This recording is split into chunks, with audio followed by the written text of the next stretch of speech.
So this is Tradecraft Tuesday. Welcome to it.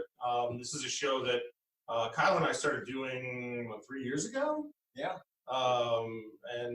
We just we were looking around trying to find shows that we wanted to watch, like video podcast type stuff, and we couldn't really find anything. And we said, hey, look, we're already on Twitter a lot. We're looking a lot at this stuff. We're interested in it. Let's just get on there and like talk about stuff.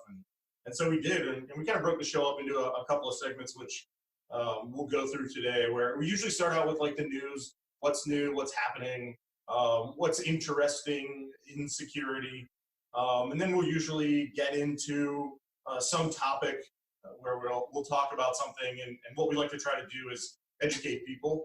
We find that works the best. That's most interesting to people, is like, how can I just watch this and learn things, and get like tidbits where I can go off and research things. So that's kind of what we like to do, and then we usually try to finish it up with like some Q&A section, so people can ask questions, get clarification, suggest things that we should talk about in the future, that kind of stuff. So before we get started, we want to make sure that everybody uses the actual Q&A functionality in Zoom. It's easier for us to follow than chat. Chat kind of scrolls off the window, but if you can ask the questions in Zoom, other people can upvote them, and then we can select them. And at the end, when we do Q&A, it's easier for us. We don't have to try and backtrack through the chat to find what people were asking about. That sounds good. So also interactive, your own social media, things along those lines. Hit us up. I mean, it's one of the teams actually monitoring. I don't think we really have any more formalities other just, than when you tweet, Tradecraft Tuesday, hashtag Tradecraft Tuesday, all one word. Yep. Maybe the last little piece to add on there is Tradecraft Tuesday is a once a month show. We used to do it every Tuesday. We've now kind of aligned it pseudo patch Tuesday, once a month schedule. It's a little bit more likely that we can maintain this long term. Turns out every Tuesday was a lot of work. Was a punishment. On top of that, I think maybe the biggest thing that we're looking to do is to keep this relevant with different hacker tradecraft. And for those that aren't familiar with that word, we all came from the intelligence community, whether it was working for Virginia, Maryland-based customers. We spent a lot of time supporting the offensive side of cybersecurity. And tradecraft is one of those old school words that referred back to even like the dead drops, or the ways of passing 8 mil or the pinhole camera film back and forth to people. And it's kind of adopted into cybersecurity now to refer back to the tactics, techniques, procedures. Yep. So this show is going to be very focused on, like, instead of the high level, this is the overview, we'll obviously cover that. But it's going to scratch a little bit deeper to help folks learn. And it's kind of geared to an audience that could be extremely technical, or an audience that could be not very technical at all, that just wants to understand. We really try to make sure it's approachable by just about anybody there. So without further ado, maybe we cover some quick news. Sure. So we just came back from the Black Hat DEF CON Channel Con scene in Vegas. There's a lot of really awesome research. Obviously, if you're chatting, go ahead and share some of that stuff that's exciting. I think some of the ones that caught me off guard weren't just yet another exploit for Windows, or obviously Mac is getting a little bit more loving from the attackers lately. I think some of the voting machine was pretty interesting. I don't know if anybody's followed it, but it turns out that not only do breaches happen every day, that it turns out there's a lot of researchers really starting to poke at these zero trust environments. There was Natalie Silvanovich gave a really interesting talk on hacking iOS remotely through iMessage. So if you're interested in technical details about how to find vulnerabilities and stuff, that's a really interesting one to check out, because it's actually hard to find vulnerabilities in iOS because it's very hard to instrument. Very hard to figure out where the data comes from, how to get it to where you're looking to test, and then how to detect when things have crashed and stuff like that. So she goes into a lot of detail about how do they set all that up so that they could actually get to their testing. Right? There's a significant amount of work that goes in beforehand before they can even start doing some of the fuzzing and some of the more interesting stuff. And coming from as somebody myself who's done a lot of fuzzing in the past, that's where a lot of people fall short, is they think it's I got this fuzzer, let me just run with it. And there's actually a lot of pre-work that you got to put in to get it going. Gotcha. Yeah, I think that's a pretty good overview. John, did we steal some of your thunder Any of the ones in here? No, I was actually going to say maybe we take a minute. Somebody asked who's who, so maybe we introduce ourselves. Oh, that's a fantastic question. We didn't do that. A bunch of noobs. Yeah. So in post there'll be a thing down here that was like say whose name is. Not really. No, there's going to be no post on this. So I'm Kyle. I'm Kyle Hansloven at Kyle Hansloven on Twitter. Security researcher, malware connoisseur, chief janitor here at Huntress Labs. Yeah, I'm Chris Bisnet. On Twitter, you can find me as @ChrisBisnet. Most other places or really anywhere else, you can find me as CBisnet, whether that's on GitHub or wherever. My job here is chief architect, so my responsibility is to figure out what is the strategy of the company and figure out how do we build a product to go and do these types of things. I'm John Farrell. My team is the threat ops team. We do the research and analysis, looking at the data that comes in from all the agents that we monitor and send reports to our customers and help them remediate. Cool. I'm just sharing along as we go. There was a handful of different questions about what was Natalie Silvanovich, I believe. So shared her link there in some of the chat. But I think it's time to maybe, we got in the news. It's time to maybe peel the Band-Aid off some of the stuff. So we've done a handful of webinars just for fun, more like businessy webinars in the past, but we never got an opportunity really to share some of the technical stuff under the hood. So we kind of decided that this very first episode was a great opportunity for more like a 6-month recap of all these incidents hitting MSPs, IT departments, etc. But instead of focusing on the high level, which we talked about before, let's actually get into the weeds of seeing how do we do it. Obviously we could pick it, is there anything we could do to stop it, but really just trying to understand the threat landscape. I think maybe the thing that bothers me maybe more than anything is the amount of folks that I see that like, let's put a Band-Aid or let's try to do defense without understanding the offensive side of it, which is really, I think, was at the heart of Tradecraft Tuesday when we started it out, something along those lines. Right. And not to confuse that with like simple changes that can be effective. We're just saying like, hey, what we want you to do is understand what's happening, understand how these attackers are getting in, how they're persisting, really what their tradecraft is, like Kyle talked about earlier. What are the TTPs? And is there a way that we can either monitor for these TTPs or put mitigations in place where those techniques no longer work? In some cases, they're very simple. And I don't know, I'm probably steal your thunder here a little bit, but one of the things that we keep seeing is like pastebin URLs, right? The attackers love pastebin because it's real easy for them to put some stuff up on the site, whether that's like some PowerShell code or batch script or whatever. And because it's a legitimate site, pastebin has legitimate uses. It's not filtered out, right? Like your filtering is not going to say, hey, this is a suspicious site, don't let anybody go there. So one really simple technique, once you understand that, is to just go to your firewall and block outbound connections to pastebin.com, right? And that's a very simple thing that you can do. So again, not to confuse simple mitigation with what Kyle's talking about, which is just not understanding what's happening. Cool. I'm gonna start screen sharing so we can get into it, make sure everybody here. So for our very first screen share, it'll be once again time to actually see what everybody can see. But I started out by just Googling the managed sync vulnerability. And this is something that went by a whole bunch of different names. For those that had seen it or have heard about it, this is somewhat old news. We're talking about like 5 months ago, but no one had actually shared or dove into how this all worked. So I think my whole goal here is to maybe kick it off with an introduction. So it started out roughly February, mid-January, that folks had used a vulnerability in a plugin written for Kaseya. It wasn't written by Kaseya. I think ConnectWise was the author of that plugin. Yep.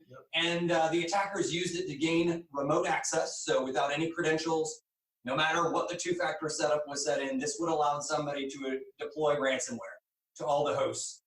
So this is the page that I'm sharing here. We did a blog on this thing as well, but what's really exciting about this, and probably everybody will notice here on the blog, is notice it says a vulnerability was disclosed in late 2017.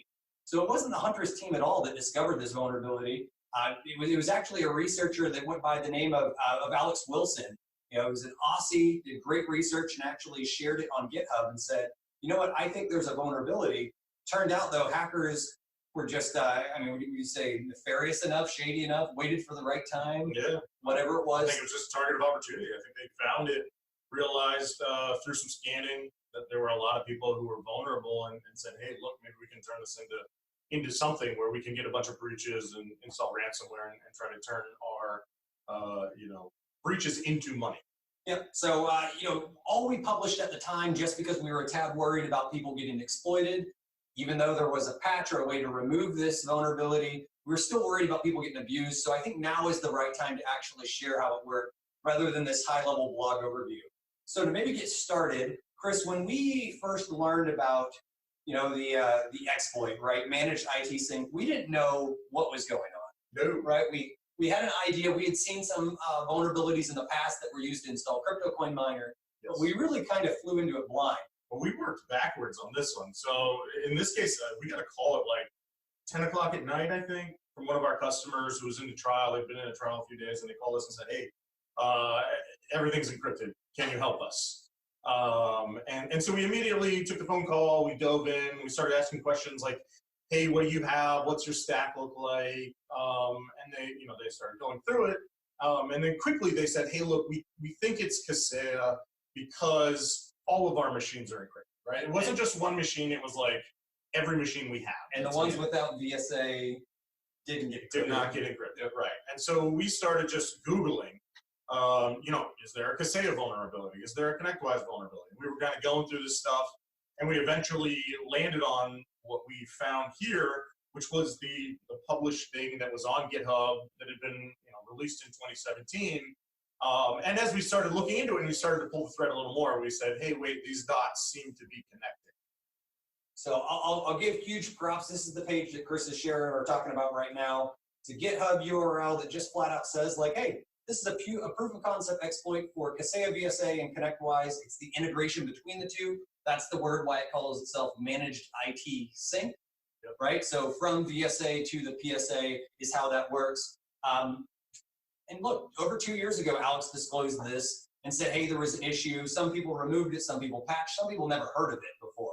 But what was important here is we had no clue what it could be, what it couldn't be. We were familiar, like Chris said, of some Kaseya different vulnerabilities, but really at a high level, as I'm sharing here, jumping between my tabs, we were even looking back to some of these vulnerabilities in like 2015, where we had noticed that through what's called the 0-day initiative, that's what ZDI means in this document, that folks had found all kinds of different ways to hack things. Like, that's not a surprise. Any complex software is going to be hackable, right? It's, that was literally our job for a while, was hacking and exploiting software. So take it from our word that that happens. But what's crazy is some of these old school techniques, even this 2015, we had to be suspect because we didn't know how old the software could have been, what the vulnerability was.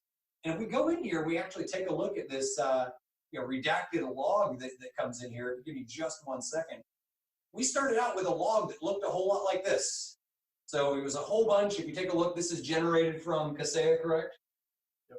And in the Kaseya log, we ended up with, there was thousands of lines inside this HTTP reverse proxy transaction log. This is built into the RMM. As long as you have the options enabled, you could get essentially all the connections coming, to and fro the HTTP web server. So we started out with logs, and you can probably imagine, like, meanwhile, everything else is scorched earth. Unfortunately, this partner is like, look, I've got every one of my clients at a ransom, and here we are trying to be the ones that figures out, what is the needle in the haystack going on. So maybe a little bit of this is also a breakdown of our analysis. And we started out with what we saw was some pretty interesting queries. Like, there was a lot of noise, right, in a log that could be, 20,000, 50,000 lines log, yeah. Depending how big your log is. We started seeing some stuff like, for instance, in this log, it reads in a way that it says this is more or less the controller or the page that gets hit. More or less the function, right, that gets called. So this is what's actually doing the behavior. But then there was stuff like user agent strings, what type of browser was coming in. And if you notice right here in the middle of the screen, one of the first things that caught my eye was a Python request. And as far as I know, and correct me if I'm wrong, do you guys know, is Kaseya using anything Python related? No, it's built in Java. Right, so that clearly is one of those telltale signs. But we really had to start at this point. So Chris, I mean, you want to walk through a little bit of like, we see some calling get data, we see some execute SQL, right? We don't really know what's going on. A little bit further down here, you can see there's some shady stuff. But what's going through your mind while I set this up? Yeah. So at this point, we like Kyle said, we had the published vulnerability that we were looking at on GitHub. We had worked with the incident responders and some of the team at the MSP, and we were saying like, hey, look, can you get this for us? Can you look into this? And they got the log, and they sent us some of the log, and we were looking through the log. And so at this point, we're trying to match up things in the log to things that are detailed in the vulnerability or that are in the script to try and confirm or not whether we're on the right track, right? So we're kind of going through and saying, does this fit? Yes. Okay, it matches up. This matches up. And as we were going, more and more things started to match up. And like Kyle pointed out, here they're showing the user agent as Python requests, which for anybody who's familiar with Python is a very common library that you can use to make REST queries, HTTP queries, queries for JSON, all that kind of stuff. And it's a nice Python wrapper. So here you can actually see it being used. So, right, so we're gathering all the different sides of this. Obviously, we can't tell you the whole story because we could spend a whole, hour on this alone. But, it became really clear that something in the Kaseya web service was more along the lines getting abused, right? We weren't sure what was being exploited. We weren't sure how, but we had to analyze this. And when we stumbled onto Alex's, GitHub blog or GitHub post, we had to dive into the code to figure out, like, what is this thing doing? How does it work under the hood? We'll save you some of that headache in here. More along the lines, it does make a request. It has to do some magic. We're going to call it magic for the sake of this. But what's interesting about this is it turned out one of the things that helped me the most to understand what I referred to as magic was actually some of this, real simple old school log from 2015. For instance, in 2015, if you see way down here, it started talking about some of the very first things we needed to do were make calls to what they called config tag server files, which it turns out to be able to do shady stuff or good stuff within Kaseya, you got to have a session ID. Not a complex thing. So as we start seeing config tab server files and we see that they're gathering something called a session ID, we go back to our actual, to that log that we were looking at earlier. We start seeing config tab server files. And we start seeing some of these random requests that don't necessarily make sense at a high level. But as we started gathering these pieces, we realized, well, the attackers first started out doing some actions and then later had to be authenticated. So you see how this is building. So simultaneously that we're doing this analysis, it turns out John on the threat ops team, and John, I want to bring up, you want to explain real quick of the DLL itself, it's built in, C# and what you could do with it. Yep. So you can bring that up in the. Yep, I got it up. So I can see. So, I was going to say we should go back to the log for a minute, but you can see at the very beginning there was a bunch of calls to get data set. And if you dig into the code of what actual get data set is basically just returns a query. It'll execute any SQL query and then return the data as a table. I mean, if you think about this as a primitive from a hacker's point of view, attackers need to be able to get data sometimes back to be able to make decisions. Is that a good high-level overview? Yeah. So, and the... Give me a second here, John. I was saying the proof of concept shows how he even pulls apart the data to return. Okay. You want to talk a little bit while I'm pulling this up of some of the other, what we noticed in here? I got to stumble my way through to figure out where that function was located. So you can see in the beginning, if we don't have the proof of concept up, but basically what they did in the proof of concept is the first thing you look for is that managed it.asmx ?op, and that's an indicator that the system was potentially vulnerable. And then you can see that they started executing get data set query to sending requests and then dumping the data back to see what they could get out of it. In the proof of concept, I believe he dumps a list of agents or maybe the ConnectWise key. I can't remember which one it is. Here, John, off the top of my head. I got your to data see back what they get. And then the attackers started, after that they confirmed it was vulnerable, then they started executing SQL queries. I'm failing to reverse engineer on the fly here. Let me get you up and running. So Where is it? Oh.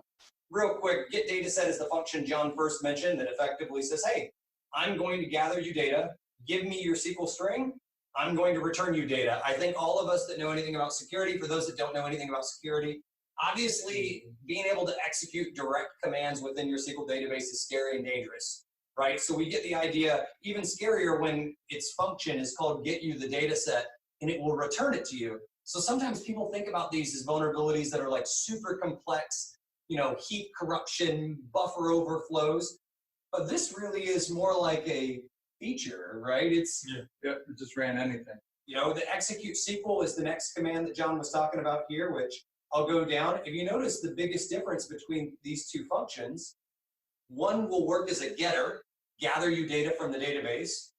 One will execute your command blindly, more or less. John, I'm going to give you the some of the command back here now that we were sharing it. So I think we all see that real quick, this functionality, these attackers more or less were just looking, can I find a Kaseya web service that has this plugin running, that's running ConnectWise's code? And if you think about it, you could do this in a very automated fashion, all the way down to like some of the timestamps. If you take a look over here, there's a lot that was happening very quick. For instance, that's that requests, you know, happening all within a couple seconds. And we did, you know, redact some of these logs to make it a little bit more concise. But you could imagine you could write a lot of automation behind this, and that's probably what they're doing with Python requests, you imagine. Yep. Automating these actual attacks, trying to figure out where it is. With that said, you're probably wondering, how does that, you know, session ID matter, or why would we need to get that token? Anybody want to explain that real quick? Because we know what's coming out of this is, you know, we see them actually going and getting these, you know, config TAD servers, but we really see what's really going on is this uploader. Yeah, yeah. So the reason you need a session ID is because that's how a web server tracks a user across a bunch of requests. So HTTP being asynchronous, requests go and they come back, but the connection always ends up closing after it downloads some files or uploads some data. So a web server will usually make a cookie with a random generated ID, and it will give that to the browser, and that's your session ID. So every request that the browser makes, it sends that session ID back to the server. The server can then look that up and say, oh, okay, this ID is this account, so it's this user who's logged in. So you need a session ID to do anything that would need to be tracked, like per user. So what they're going to do is create the session ID so that they then can upload a file into the Kaseya shared directory, which allows them, you know, the typical use for it is, I'm an admin, I'm a tech, I need to install something on all the computers. I can push this file up into the shared directory and then tell all my computers where to go fetch the file. Yeah, I mean, so complex, I get it. Some of you, you're probably drowning of like, oh man, they said we were going to keep this at high level. So the high level recap, right, is obviously if you don't patch or if you don't remove vulnerable software, even harder if you don't know the software is vulnerable. But when you have code that's written in a way that's more or less, I mean, maybe I'll go out and say dangerously written. I mean, it was blindly, maybe it should never have had internet access, but the idea of giving the functionality that says, please remotely allow anybody unauthenticated to execute code in my database, that's pretty dangerous there. Yeah. So hence the reason, of course, attackers kind of salivated. They found Alex's 2017 research, weaponized it. You know, I'm not sharing the screen anymore, but if you saw in there, they uploaded a file that was named something like 195s.exe. But notice they actually used an exe file and pushed that ransomware to each of the actual computers. It ran as system level privileges. That's one of those things that your RMM, to be able to work appropriately, largely needs the ability to run a system.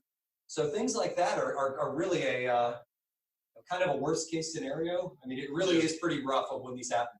So I see a whole bunch. I'm not saying the code is bad, but I'm saying to prevent connection. Yeah, I think you guys see where I'm going. Oh yeah, no, there's a lot here. I mean, we for sure looked at this and said, oh my, what is this?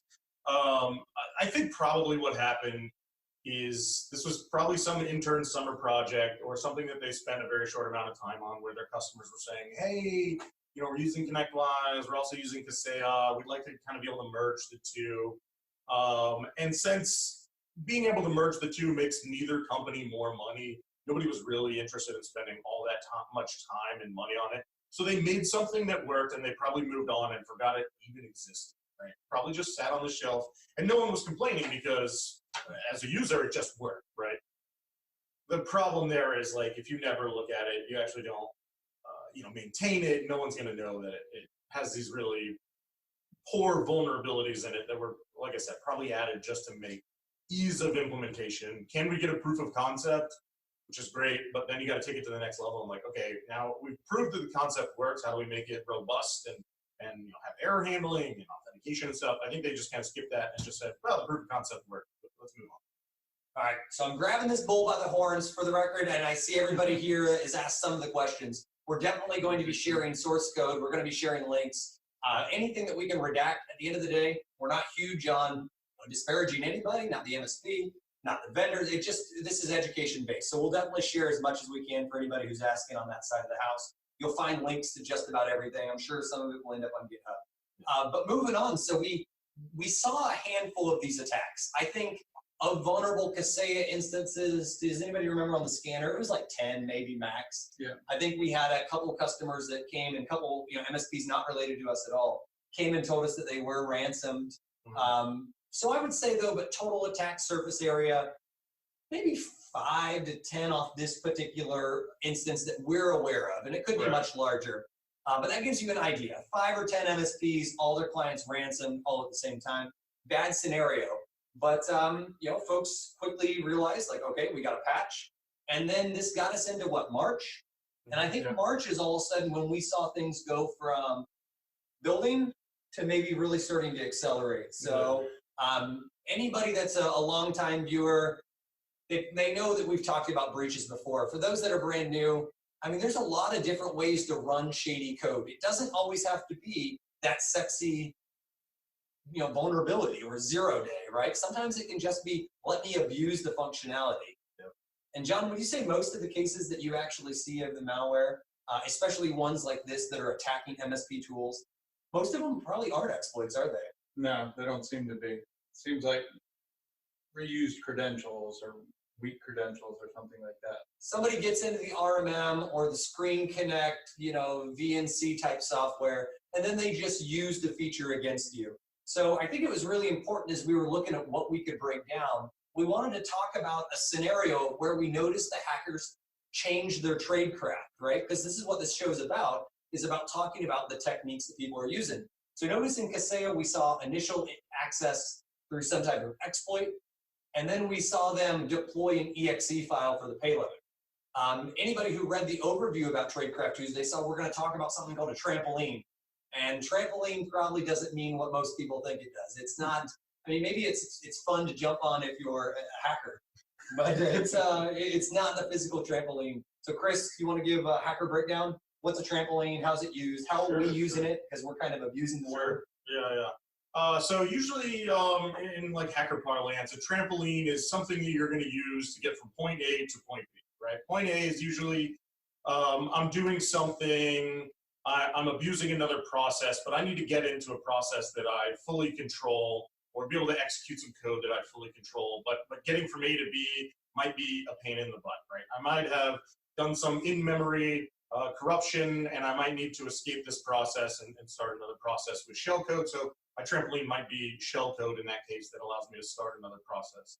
What we're kind of using the term for here is a more broader sense, right? Instead of saying like, oh, this is my shellcode trampoline or something like that, we're talking about a trampoline as something an attacker can use that might already exist on the system to be able to leverage the inherent behavior and the inherent trust in this application to launch some other application that is not trusted, but allow them to abuse that trust. All right, so pivoting to recent, we've seen a lot of what we're calling these trampolines. I'm going to go back to screen sharing just because it makes sense for you to be able to see this instead of see our ugly mugs talk about it. But one of the things I want to get by is there's a lot of different ways to do this. And so the one that's most common happen to be these same attackers who are originally using exe files have started pivoting into these other techniques. And John, you and I both did some of the forensics recently on 2 of these cases where we, even as co-founders, still are addicted to this. But we saw a write-up that was sent by an MSP to the FBI. And more along the lines, the story was something like, attackers initially got in. What were they deploying? You remember what the file was called? It was called something.exe. Yeah, I don't remember what it was called off the top of my head. But yeah, they were launching an exe using the RMM tool and quickly realized that it was getting blocked on some computers by antivirus. So they changed their tactic up on the fly to bypass this antivirus. So think about that. The AV, right? Antivirus is traditionally focused on behavior. It's obviously could be looking for signatures as well, but it's looking for shady action. So, ransomware that start running, maybe it was just the signature that was enough for the exe file, right? Copying an exe file to hard disk. That's reasonable, right? Could have got caught that way. Yep. Any other common ways, Chris, that the exe could have got caught? I know it's pulling threads here, but I'm thinking about our less technical side of the audience. Maybe the actual routine of like how it's encrypting files, maybe. Yeah. I mean, there's a lot of different ways you can do it. Each of the security products, they're going to have their own way of doing it, right? Because that's their secret sauce. Like, why is one better than the other? So they're going to try a bunch of different things. Ransomware is still really just hard to detect because it requires a lot of context, right? You can't just say, oh, well, this application is writing and reading files. That must be ransomware, right? No, that could just be Microsoft Word or Excel or something, right? So there's a lot of extra context that you have to have there to be able to like block this kind of stuff and know like what files it should touch, what files it shouldn't touch, what does normal behavior look like. A lot of that's really hard to figure out. So where we're going with this is take a look at some of these attacks. When you want to see trampolines in action, it's always nice to be able to go back to some of these actual blogs that are saying, hey, here's the live discussion of, as we were kind of play-by-play doing it. But I really want to share here, we started out early enough, like when it was WebRoot was one of the big ones that we saw, maybe the first instance of really leveraging trampolines. Yeah, I think that was the first one we were tipped off to. Somebody said, hey, my WebRoot was used to push out files and execute them. And I remember it was interesting because we immediately looked at each other and said, nah, that doesn't sound right. Like, why would WebRoot have the ability to push out and execute files? And so we initially kind of thought that must have been a misunderstanding, a miscommunication, something like that. But we still reached out to the user and said, hey, can you show us what evidence you have or logs or something so that we can either confirm or not what you're saying? And they sent us some logs. And it was one of those times for us where we were just kind of like, oh, we were totally wrong on this one. And it was very unexpected behavior for us as security people, why WebRoot and antivirus would need to be able to push out files. So, and the file that it chose to push was not just an exe file. They actually abused the functionality run DOS command, which is a perfect command for this thing that we're calling a trampoline here. So if you take a look at the actual command that's run, right, it's using the signed command.exe, right, the built-in command prompt within Windows. For anybody who hasn't touched command prompt in a long time, it's got all kinds of arguments here. So we see they're using the /c argument, which once again, /c carries out the command specified. And then if you follow that a little bit further, right, it then terminates. Okay, cool. So what does it run? Well, it runs start. So anybody that's old school enough would know start.exe used to be a thing. Modern operating systems, right, Windows has backwards compatibility till the cows come home. So Microsoft made start a built-in functionality of the command prompt. I won't say a commandlet because that's not the right word, but I think it's a moniker is maybe closer to the fancy word for it. But if we take a look, what does start do? Start, once again, starts a separate window to run a specified program or command. So let's think about that. Run DOS command. Now imagine being antivirus that has to say, oh, you're running the legitimate Microsoft command prompt that's digitally signed.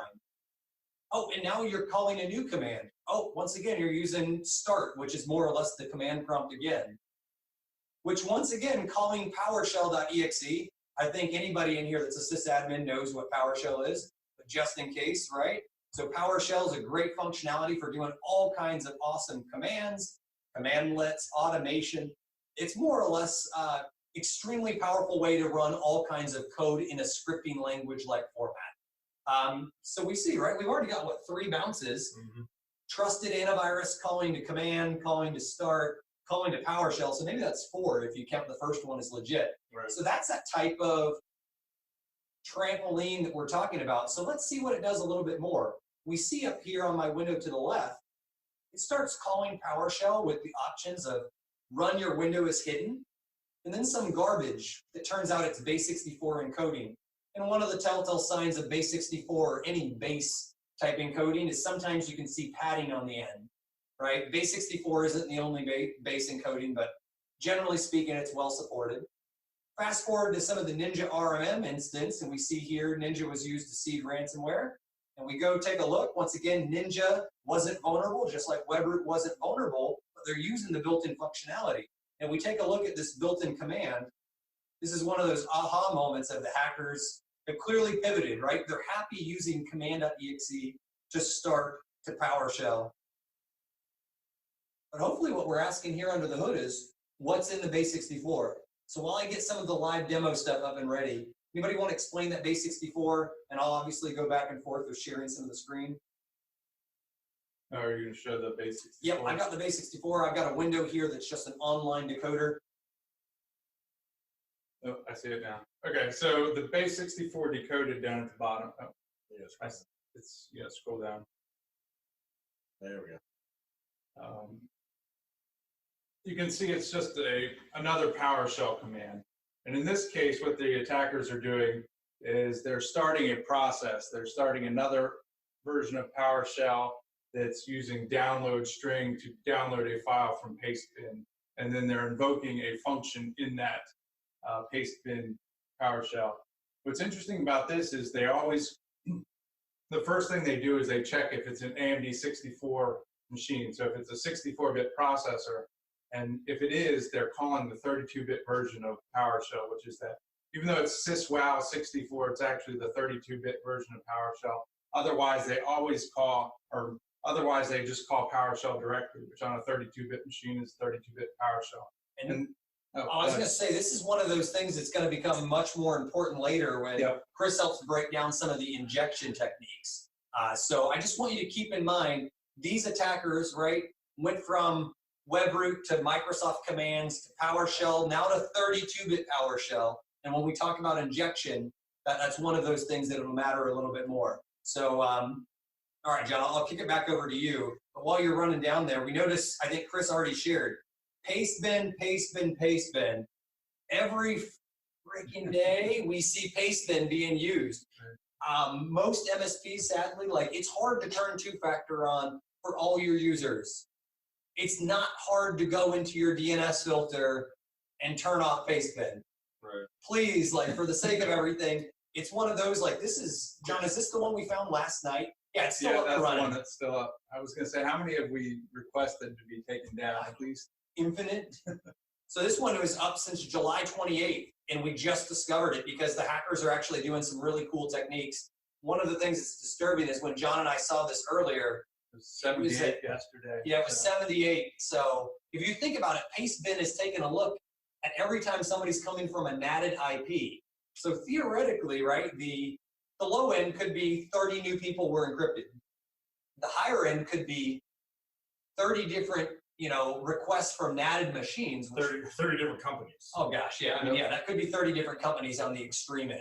Yeah. So so this is why I was saying earlier, like simple things, if you understand the TTPs, if you understand what an attacker's doing, what are some of these linchpin things in their attacks, if you can take those away, then you can mitigate this attack, right? And they're not 100% foolproof. They are very fragile, right? So today we're telling you, hey, if you don't use pastebin, block pastebin, right? Tomorrow they could use mypastebin.com and the whole problem is there again, right? So it's a cat and mouse type of thing. Ideally, you'll have some better mitigations in place. Like Kyle said, ideally you'll have things like two-factor so that if your password is compromised somewhere, they can't just log into your RMM and use it to deploy ransomware everywhere. But the name of the game in security is defense in depth, right? Don't rely on one thing, because if that one thing fails, you're really in trouble. So how do you continue to layer things on to make the attacker's job harder, right? Attackers want to go after the lowest hanging fruit. And so if it's real easy for them to continue using pastebin and infecting people, they're going to. If you can then mitigate that and you can not be one of the lowest hanging fruit, then by all means, that's a win for you. So that was perfect, guys. Thank you so much for giving me some of that time. So I went ahead and I got a Windows 10 VM here. This is a live payload. Like I said, we found this last night, which was unfortunate that we found it, but obviously fortunate for this demo to show you what does this look like in action. So all I've done here, Windows 10 VM, it's running VMware because I don't want to encrypt my own machine like I thought I did last night, which was, that was it. That was a moment for sure, right? Long story short, though, I have an elevated command prompt, and this is just somewhat simulating what an RMM would do. Technically, an RMM would be running a system. This is as administrator, not the same thing, but good enough for the sake of this demonstration. So I'm just going to go CD to my desktop, and you can imagine where this is going to go. I just wanted to make sure everybody got a chance to see how this works. So I have a file here called encrypt.bat. If you notice, it does all the same shenanigans that we saw before, which is trampoline going from one program to another. And the whole goal here is to be able to run this encoded base64 payload, which just like you saw from the, deobfuscated, decrypted, whatever the proper word, decoded version, it's going to run that and pull that payload from pastebin and execute. So all I have to do to kick this sucker off is run encrypt.bat. You'll notice right away that it started opening up PowerShell. I'm pretty sure that it's not supposed to do what we just saw. There we go. Here's it continuing. So there's the second PowerShell. We saw PowerShell 1 called 32-bit PowerShell. And we can actually see here where it's saying the PE file is not compatible with DEP and might cause issues. Chris is going to go into the injection routine here in a second. I'm willing to bet this is one of those strings. But notice PowerShell 32-bit, and it's just running our payload. So, in action, we see it. Thankfully, no background has changed. And what was really interesting about this whole setup was if I go to all my different notes and my 12,000 tabs that I have open, if we see one of the things that they added here at the very end was sleep for, what is that, 1 million milliseconds? So a boatload of time. It's more or less letting it encrypt, until it dies. Let's see, we don't have to wait. I mean, we know that this is encrypting right away. I'm sure as I give the background a refresh or something along those lines, we'll start seeing files, turn crazy. But we'll come back to that just so we can keep to kind of our 1-hour format that we're trying to go for. We got 15 minutes remaining. So Kyle. Yeah, what's up? Yeah, actually, quick question over here. So I noticed there were a few hands raised. Please, fire away. Yeah, I see Cliff Peterson and then another one as well. But Cliff, if you're able to talk now, I'll make it so you can go ahead and talk. Yeah, one of the things about this being live is we don't have to do hands raised without a mic, right? This is actually meant to be a conversation. It's meant to be education. So yeah, Cliff, I'm all ears, brother, if you have a mic. If not, feel free to type away. Yep. So if you're able to go ahead and unmute yourself, that'd be great. I'm trying to unmute you as well, Cliff. If not, or if that doesn't work for whatever reason, go ahead and shoot your question into the chat here too. Now that was good timing too, Andrew, because I'm taking a look here. Our ransomware has now started running, and they're kind enough to welcome us. Welcome. Again. Again. Right, thanks. Oh, we've been here. Yep. Oh, there's my invoice email file getting encrypted. I'm sure it's only time. It's disabled more or less a lot of the protections in place. It's deleted volume shadow copies, all of this being done from the built-in features while you sleep. So once again, please protect your RMM or your, whatever you're using for remote management. At minimum, please delete, or disable pastebin. There's really not a good business reason for that to be up there. Andrew, did we get anything? Did Cliff get his mic unmuted? Yeah, it might be a little trouble with Zoom right now. We're just getting it to actually be able to unmute. Not sure on which end, but yeah, I'll follow up with him and see if he gets his question answered still. Yeah, no worries. So Here's a rock star that's that sent a question in, and his name's Danny. So Danny is from Solid Security, who we work like a bajillion of these incidents with. Actually, some of these logs Danny shared here for you guys to be able to take a look. So it's always crazy being able to see this, go full circle, how the community is supporting the community. And he says, to clarify, you could be fully patched on Kaseya and ConnectWise, but still be vulnerable to this because it's a standalone web service that sits in between, was more or less the question. Guys, is that correct? Yes. So yes. This is a problem that we ran into initially. When we first found this was an issue after we were helping that MSP, we went back and said, hey, are any of our other customers vulnerable to this? And this is something that we do all the time. That's why we're trying to always stay up to date on these breaches, what's happening, who's affected, that kind of stuff, so that we can relay that information to our customers. And we try to build automated tools to detect when this is the case. Like if somebody comes and does a trial with Huntress, we try to build a tool to say, hey, are they vulnerable? But in this case, we would inform our partners and say, hey, we believe that you're vulnerable to this. And they'd say, no, it's good. I'm fully up to date on ConnectWise and Kaseya patches. And we'd have to go back and re-explain to them, like, yeah, we know, but there's a separate package that you installed when you set up the go-between between the two of them, and that has not been updated. Yep. So some of the other questions folks were asking, I'm like, how did you get these logs? Did you use a SIM? Did you aggregate? This is one of those embarrassing moments where I know a lot of people want to hear a really sexy answer, how you can go buy the greatest product du jour. We reached out to the MSP and said, it looks like your RMM isn't working. Can you copy and paste us the logs and send it over, an encrypted email or, password protected zip file?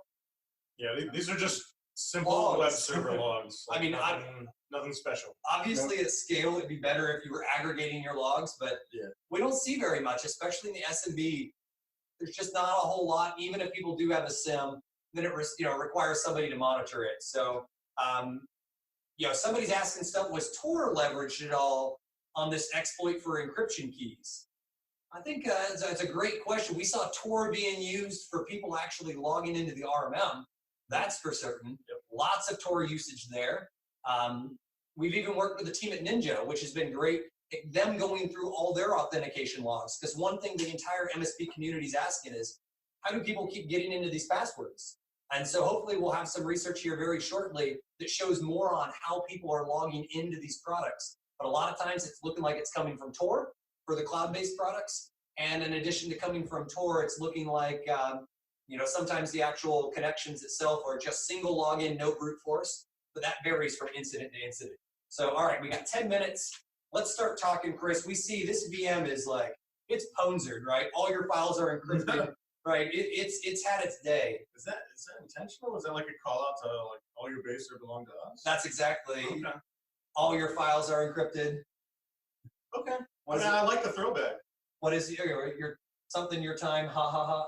Oh gosh, that's terrible. Terrible. All right, let's go back. What did you want to get into here? Let's go to the pastebin route. Let's take a look at the injection, how it works. We saw that this was pulling down a payload from pastebin. And several folks wrote to me as we were writing on when we were writing on Reddit and saying reflective DLL injection or DLL injection period was working.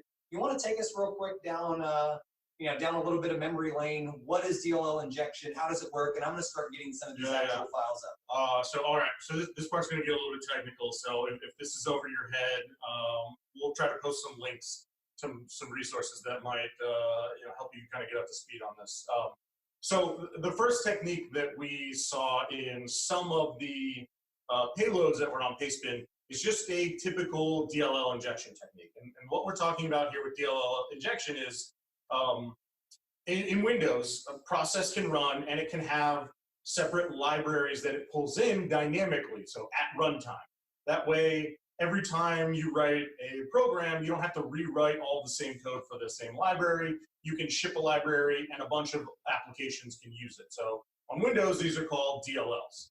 And the idea here is I want some other process, a trusted process, maybe like a browser or maybe like a trusted Windows process. I want it to load my evil DLL into that process so that any security software looking at that process is going to say, oh, that's Chrome. That's fine. It can do whatever it wants. because we know Chrome is a legitimate process.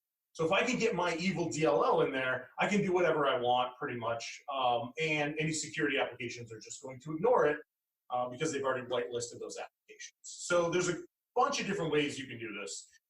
In these payloads, we found two. So in what I'm calling version 1 is very simple. These techniques have been around for 15 years, maybe. They're using functionality that's built into Windows to build debuggers on. So debuggers, when they're debugging a process, need to be able to read that process's memory. They need to be able to write that process's memory, stop the process, create threads. Okay, so they're going to use this Windows functionality to basically write a little chunk of code into this remote process that will then load an evil DLL off disk.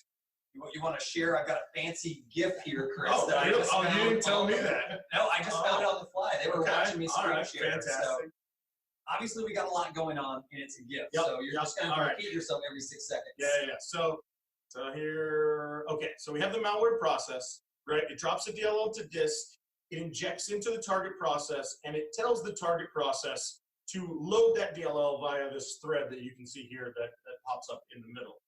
Okay, and the idea here is that they're leveraging Windows' ability to dynamically load these libraries in, and Windows' ability to read and write process memory to give them that functionality. Once that DLL is loaded into memory, that evil DLL can run all kinds of other code to allow it to do whatever it's going to do, whether that's encrypting or calling out for command and control, something like that.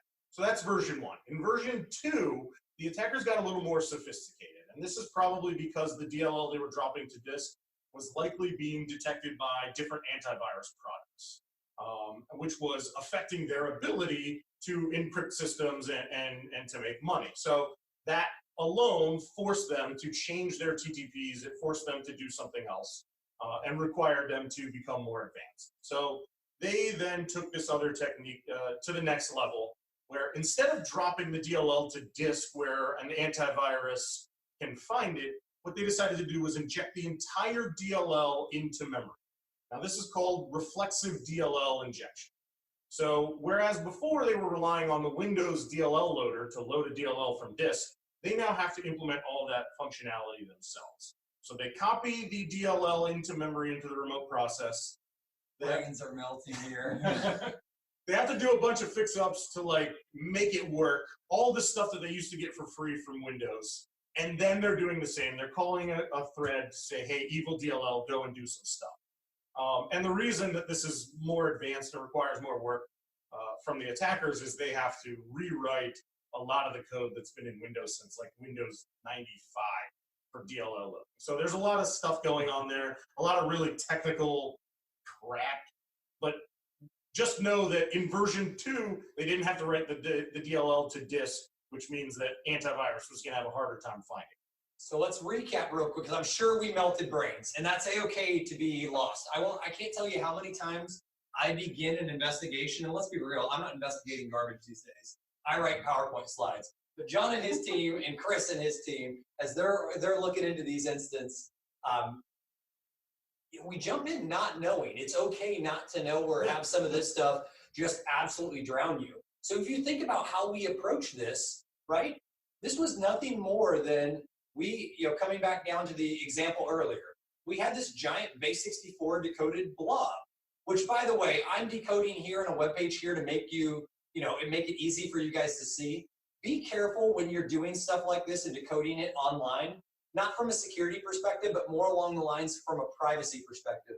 You really never know. Since I'm sending this base64 decoded data, we always decode it locally first to make sure it doesn't have somebody's data that you now just sent to base64decode.org. So be careful on that piece. But watch how we follow this, right? We follow it. We've got this shady pastebin page.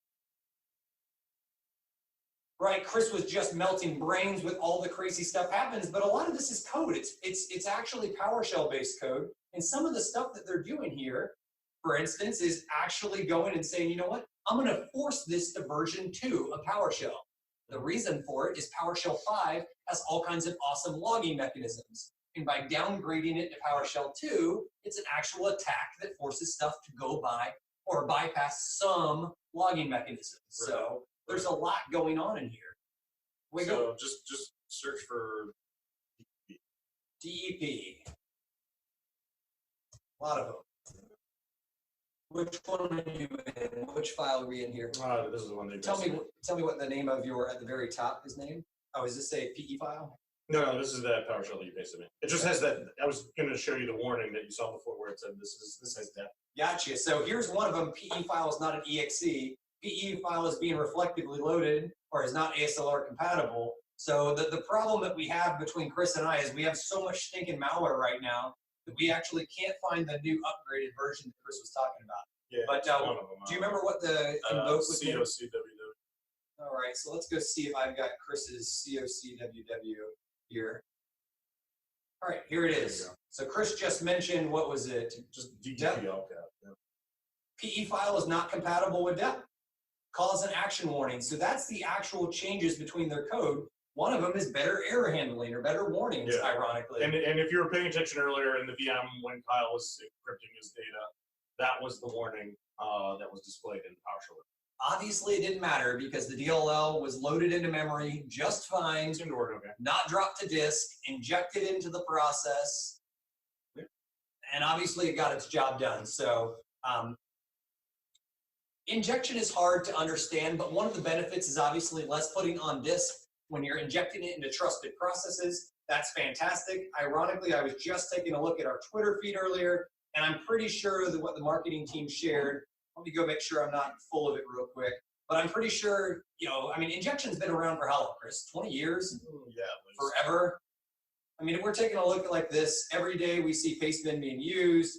Looks like emissary Panda actors are abusing Sublime. Injects into SVC hosts. So literally 3 hours ago, the team is sharing these type of details. It's being used over and over.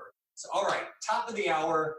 I think it's time for Q&A. I don't think anybody's going to be upset that we shared a little bit. If you got questions, ask, right? Yeah. If you want to stay around, like, we're here to educate, right? It's not a ad. It's nothing like that. So let's go and dive into Q&A. If you have like questions that we can't get to today because they're in depth or something, we can look at that for next month's Trade Crack Tuesday or something like that. I got one we can start off with. Somebody asked about low-hanging fruit for MSPs. What can they do? Obviously, two-factor, MFA for everything, block Pastebin. Another one, something as simple as blocking workstations. One of the attacks that we saw, the attackers compromised the remote admin tool and then were manually encrypting machines. And the machines that were locked when they connected to them, they skipped. So that's just something very simple, making sure your screensaver passwords lock after 5 minutes of non-use. Yeah. Silly things like a VLAN or asking yourself, does your RMM, if your RMM is cloud-based or something along those lines or going out in the cloud, do you actually need to be able to, within your own network, talk directly to your RMM? If you can VLAN that off from remote administration, like that obviously is huge. I mean, John, we saw that. We still don't know how they got that one MSP's admin account. So every one of their customers, or excuse me, every one of their employees had two-factor. Yep. But they had a shared admin account that was like a relic from like 5 years ago before they realized like, oh man, that's a terrible idea. So they moved to two-factor, made everybody have their own admin account. This old relic was the one that the attackers took the time to find and encrypted them. So that. Speaking of admin accounts, one thing that we see a lot is end users with admin privileges, even just to their own machine. The problem there is they're an admin, whatever they click gets run as an admin. It's really not hard for malware to do whatever it wants, even if it's only on that one machine because they're only in the local administrators group. Whatever you can do to take those privileges away from your users, do it. Yep. I know they're going to complain. I get it. You're probably going to get a few more help desk tickets, but trust me, a few more tickets a month is worth a lot more than having every single one of your machines encrypted. You will spend weeks, months trying to undo that damage. It will be really bad for you. So take it away if you can. If you really cannot, I would say try to understand their problem, try to understand what it is they're trying to do, and see if there's some other workaround, whether that's like a VM or something like that. But take it away. There's even opportunity to pimp other, other opportunities. There's Auto Elevate, which is an MSP. I haven't used it. I don't know it. I know we have partners that use it. It's in that case where you have that like old school line of business application that has to have admin. Auto Elevate's a unique solution that allows you to elevate just for instance, that process, I believe. Don't hold me to it, but that's here within our channel. People are using it. Things, for instance, we're looking for ideas, obviously, for shows. One of the #1 support tickets we get is, how come my antivirus was able to be uninstalled? Or could somebody that's an admin uninstall Huntress? And it's almost like a holy war, to the point that a lot of people are used to what's called tamper protection. And tamper protection being something that prevents your antivirus from being disabled or nerfed, right, uninstalled. Even Huntress, we decided that as offensive security researchers, we were going to make you must be admin privileges to uninstall our software. You can go above and beyond, and that's great if you do. One of our future episodes is going to be on circumventing tamper protection, because one of the things that's a hard thing to realize is if the system can uninstall that antivirus, so can the hacker if they get to admin privileges. Yes, there's cute things you can do with drivers to be able to put this anti-tampering protection in place.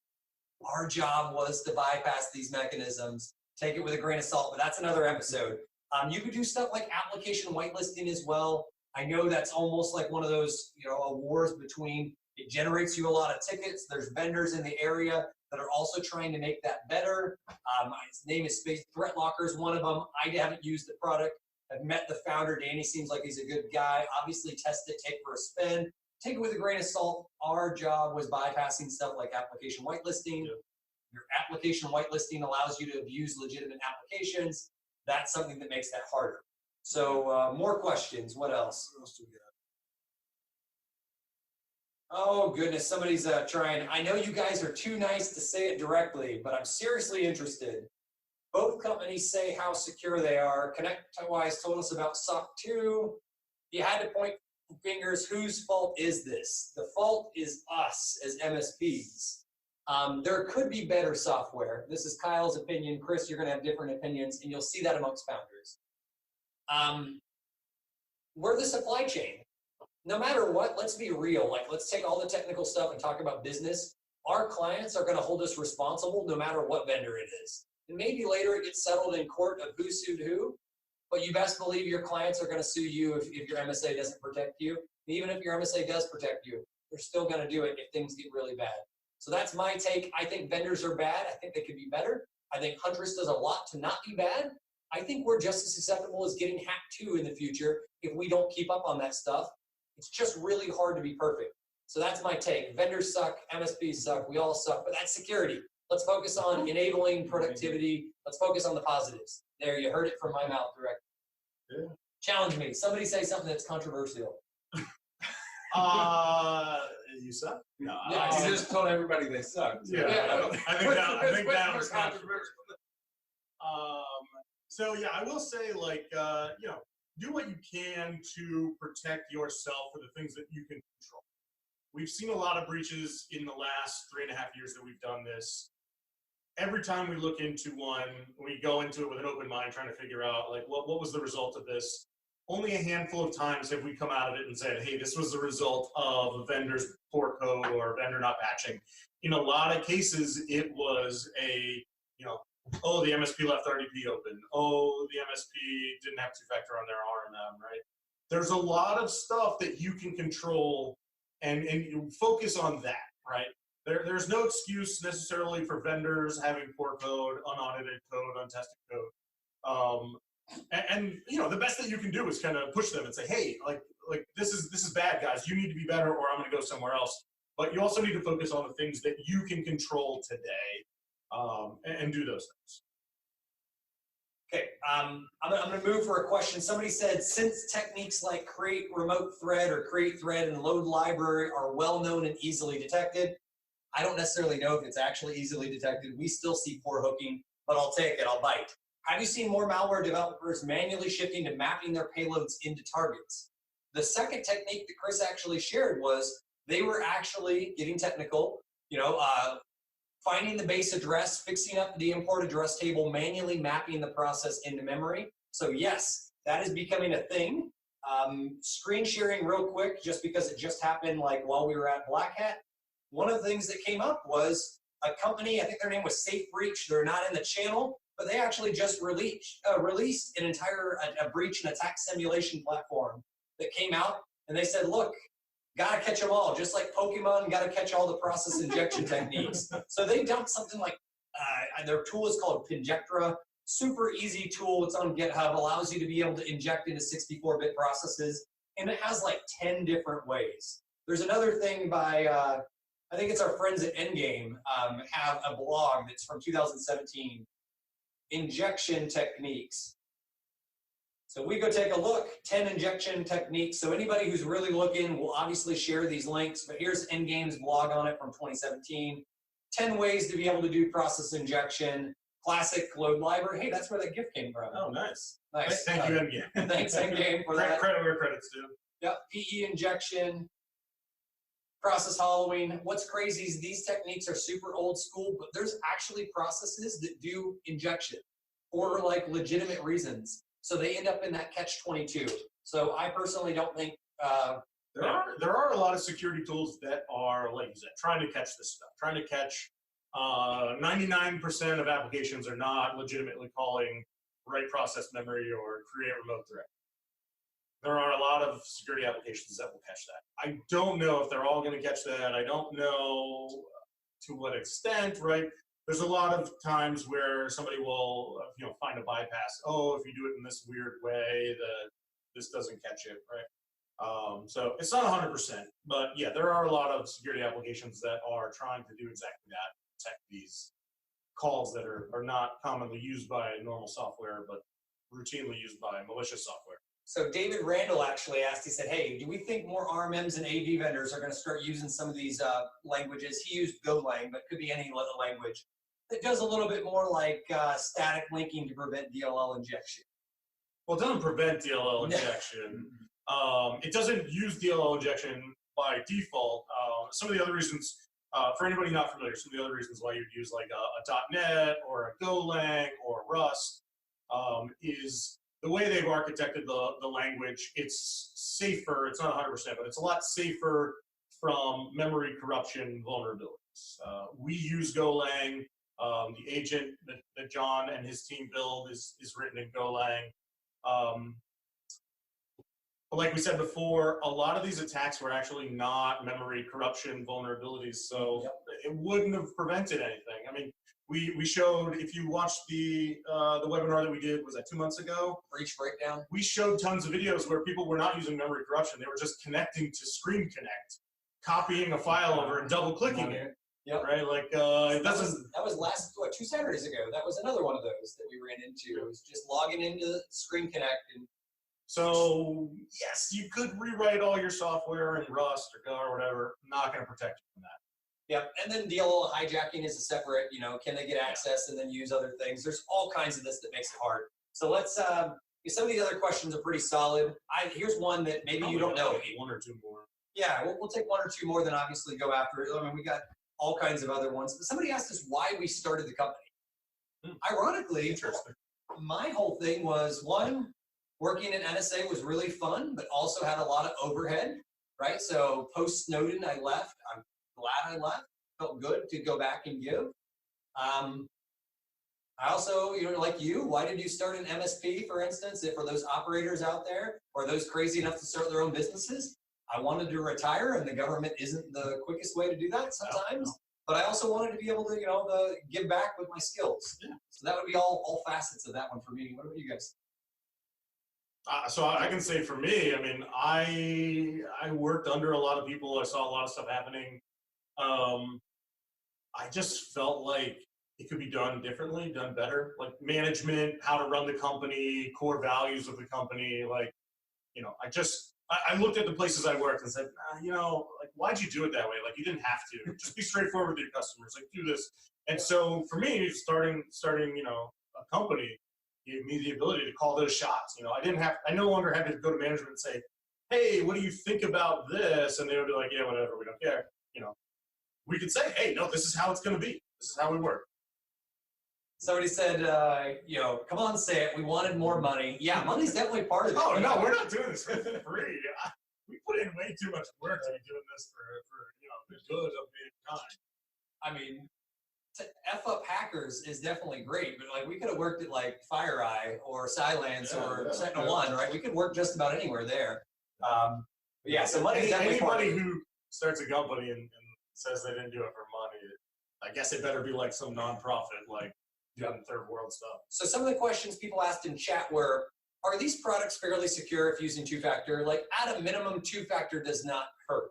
And from the current threat scenario, right, it could change tomorrow, the entire landscape. Going back to Tradecraft Tuesday, all the tradecraft could change tomorrow.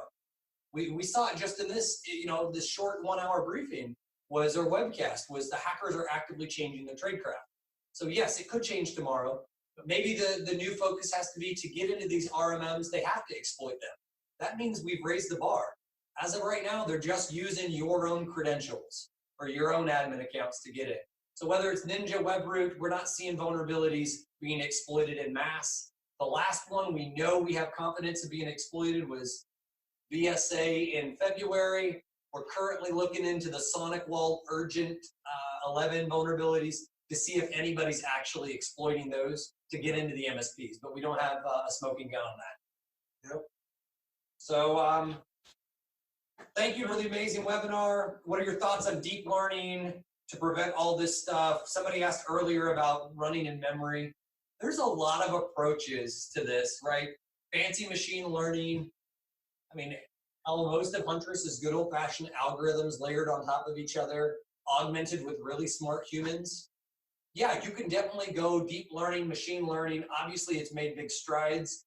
Then again, there's apps that can't tell the difference between a hot dog and something, and other items, right? The hot dog app from, what was this? Yes, from Silicon Valley. Yeah, from Silicon Valley for those hot dog, not hot dog. If you don't have the app, definitely go download it. You will know your food for sure is a hot dog or is not.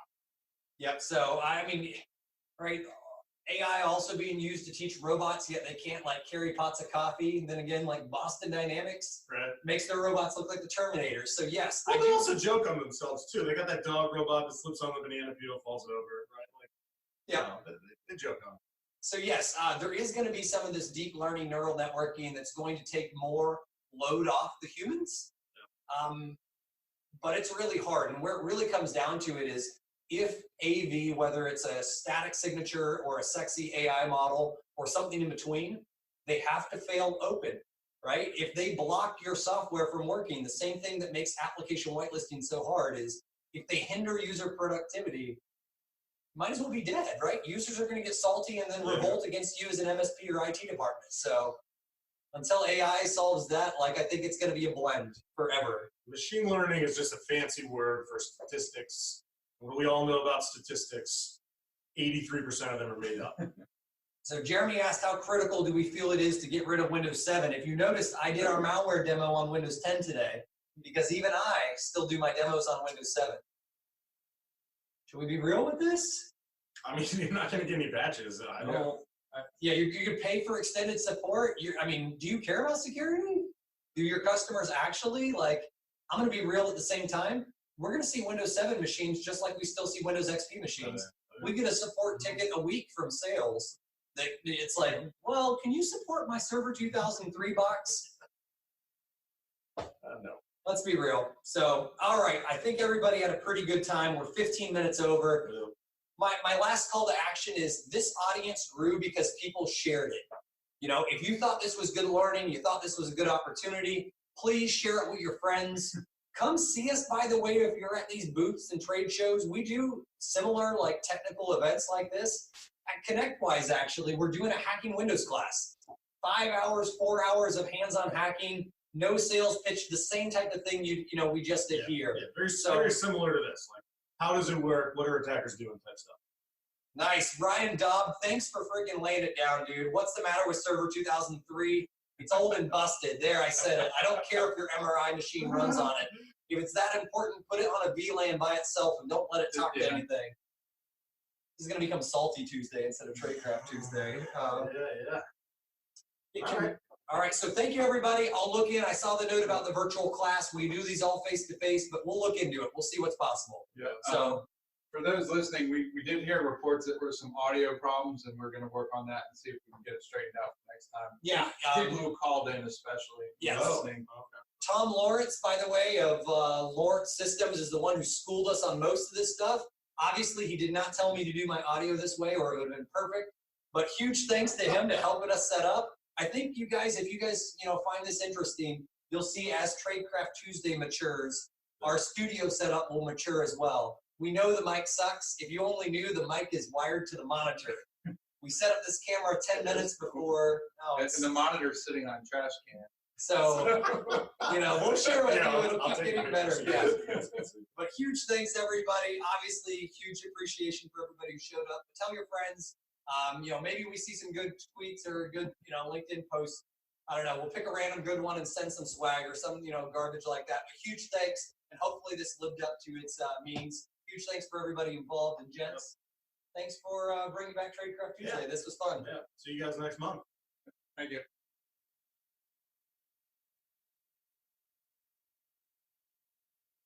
So, okay, we'll wait till they turn off the recording, then we can really sit in that.